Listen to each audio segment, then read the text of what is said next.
سلام دعنا هبلي كما يصنعكم خبركم تملكتنا نزعلت زي مرطنا يوم زينات بيزنس حجنا قربنا لنا ناخذ كتاتلنا دما عدمنا ايو من اسي عوت هايلاي كاب 15 باقيعنا مليونير تسغاغر وغنيو بحبون صعرن سالا زسرحه ابز حز وانا ماخلاي باعل هافتي 5 تسغاغره ام هتار طيلباقيع زتوافرت من اسي يغلص من اسي عوت امصاي مقنمابري ماشين زتمጣጠነ ቀለብ እንስሳ ናይምት ካልን ምርባሕ ጸባላሕ መናይ መስፋሕን ትልሚ ከም ዘለዎ ድማ አገንዚቦ ንብጸብጻብ ጉዳያት ኮሙኒኬሽን ወረዳ ሐውዜን እያስበረኸ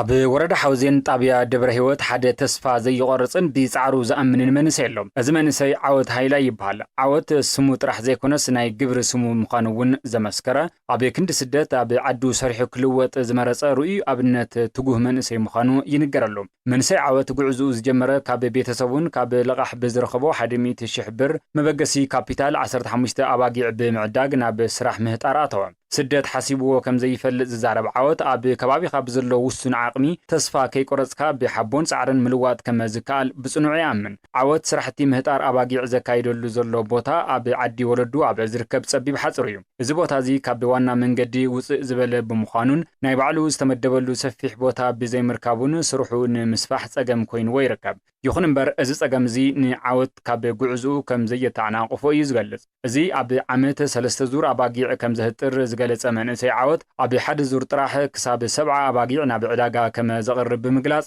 እቶም ዘህጥሮም ኣባጊዕ ብዓበይቲ ነጋዶ ብሰብ ሆቴላትን ብማሕበረሰብን ልዑል ድሌት ስለ ዘለዎም ናይ ዕዳጋ ምትእስሳር ጸገም ከም ዘይብሉ ብምትእምማን ገሊጾም ናይ ዓወት ስራሕ ብልምዲ ጥራሕ ዝምራሕ ከም ዘይኮነን ብሰሙን ክልተ ግዜ ብሰሞያ ሕርሻ ወረዳ ሐውዜን ከም ዝሕገዝን ዝተገለጸ ኮይኑ ሳይንሳዊ ብዝኾነ መንገዲ ዝተመጣጠነ ስርዓት ኣመጋግባ ከም ዝጥቀምን ግቡእ ክትትል ሕክምናን ክታበትን ብምግባር ሞት ኣባጊዕ ከም ዝከላኸልውን ሓቢሮም እዚ ህርኩት መንሰይ ንባዕሉ ጥራሕ ዘይኮነስ ንሰለስተ ሰባት ስራሕ ብምፍጣር ድማ ኣብ ወርሒ ብማእኸላይ ክሳብ 12,000 ብር ደሞዝ ከም ዝኸፍል እዩ ተፈሊጡ መንሰይ ዓወት ካብ ምህጣር ኣባጊዕ ብተወሳኺ ናብ ምህጣር ኣባዑርን ዘመናዊ ጸባላሕምን ተሰጋጊሩ ኣብ ዝሕዝዋን ኣብ ከተማ ሐውዜን 140 ካሬ ሜትር ገዛ ዝገዛ ኮይኑ ኣብ ባንክ ድማ ልዕሊ 2 ሚልዮን ብር ዕቋር ከም ዘለዎ ተሓቢሩ መንሰይ ዓወት ኣብ መጻኢ መቀናባበሪ ማሽን ዝተመጣጠነ ቀለብ እንስሳ ናይ ምትካልን ምርባሕ ጸባላሕምን ናይ ምስፋሕ ዓብይ ትልሚ ከም ዘለዎ ድማ አገንዚቦ ብሓፈሻ ንዝተፈላለዩ ከበድቲ ጸገማት ተጻዊሩ ኣብ ጉዕዞ መንገዲ ዓወት ዝርከብ ነባሪ ወረዳ ሐውዜን ጣብያ ደብረ ህይወት መንሰይ ዓወት ሃይላይ ብብርኪ ወረዳ ጥራሕ ዘይኮነ ብደረጃ ዞባውን መርኣያ ሞዴል መንሰይ ከም ዝኾነ ካብ ዘፈርቁ ጠባእታ ወረዳ ዝረኸብናዮ መረዳእታ ይሕብር ክብል ጉዳያት ኮሙኒኬሽን ወረዳ ሐውዜን ጸብጺቡ ካብናይ ወጻእ ድማ ኣሜሪካ ኣብ ልዕሊ ወደባት ኢራን ዘንበረቶ ክልከላን ተቐጺላትሉ ጉዕዞ መራኸብ ንግዲ ቀይሕ ባሕርን ኦማንን ከም ተዓጹ ኢራን ኣብ ዘውጽኦቶ መግለጺ ኣጠንቂቓ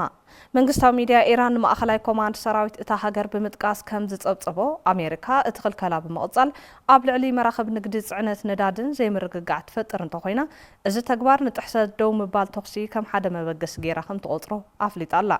ላዕለዋይ መኮንን ሰራዊት ኢራን ዓሊ አብዱላሂ ንኢራን መንግስታዊ ማዕኸናት ዜና ኣብ ዝሃብዎ መግለጺ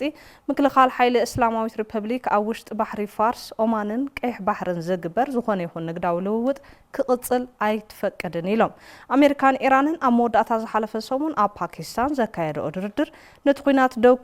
ክብል ኣብ ዝኽእል ስምምዕነት ብዘይ ምብጽሕን ስዒቡ ኣሜሪካ ካብ ዝሓለፈ ሰውነት ሒዛ ኣብ ልዕሊ ወደባት ኢራን ክልከላ ምንባራ ይዝከር ብኻልእ መዳይ ግልጋሎት ዜና ኢራን ስሞም ዘይጸርሖም ፍልፍላት ጠቒሱ ከም ዝጸብጸቦ ኣብ ደቡባዊት ወደባት ኢራን ዝካየዱ ምንቅስቓሳት መራኸብ ንግዲ ኢራን ምቕጻሉን ኣብ ዝሓለፈ 24 ሰዓታት ጥራይ መራኸብ ንግዲ ኢራን ናብ ዝተፈላለዩ ክፋላት ዓለም ጉዕዞአን ቀጺለን ከም ዘለዋ እቲ ማዕኸን ዜና ጸብጺቡ